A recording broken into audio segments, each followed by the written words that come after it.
Virginie Efira et Niels Schneider, un couple fêtard qui mène la vie dure à leurs voisins? L'actrice belge rétablit la vérité sur cette réputation qui lui colle à la peau. Virginie Efira a la réputation d'être un oiseau de nuit. Une image qui semble ne pas lui déplaire et qu'elle assume pleinement au cours de nombreux entretiens. Preuve en est que pour cette fin d'année, l'actrice belge que l'on ne présente plus a accepté de parler de fête avec elle, dont elle fait la couverture. Mais si elle affirme que quitter une fête à 2 h du matin, siestito, elle veut néanmoins rétablir la vérité sur une soirée qu'elle aurait donnée et qui aurait rendu fou ses voisins. Une anecdote qui remonte à quelques mois. Dans le podcast de Géraldine Saratia pour Le Monde, le goût de M, Niels Schneider, compagnon de Virginie Efira, et papa de leur fils Hiro, évoquait un événement qui avait fâché leurs voisins, alors que le couple partage un appartement dans le 11e arrondissement parisien. Selon lui, la musique trop forte et les bavardages des invités auraient été un peu trop réguliers pour eux.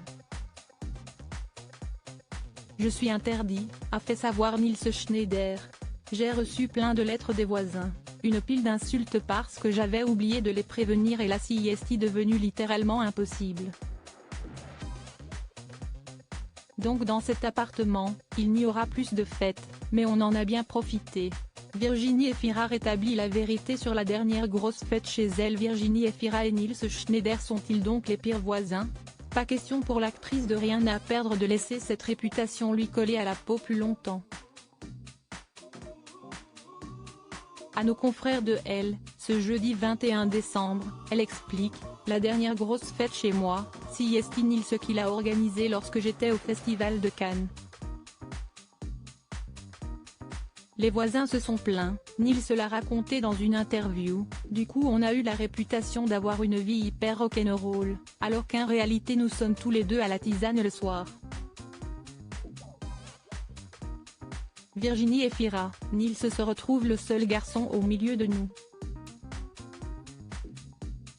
À quoi ressemble donc leur soirée arrosée quand les tourtereaux sont l'un auprès de l'autre?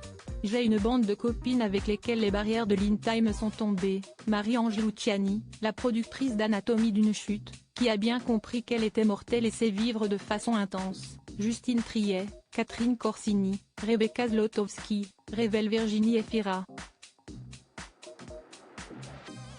Souvent, Niels se retrouve le seul garçon au milieu de nous.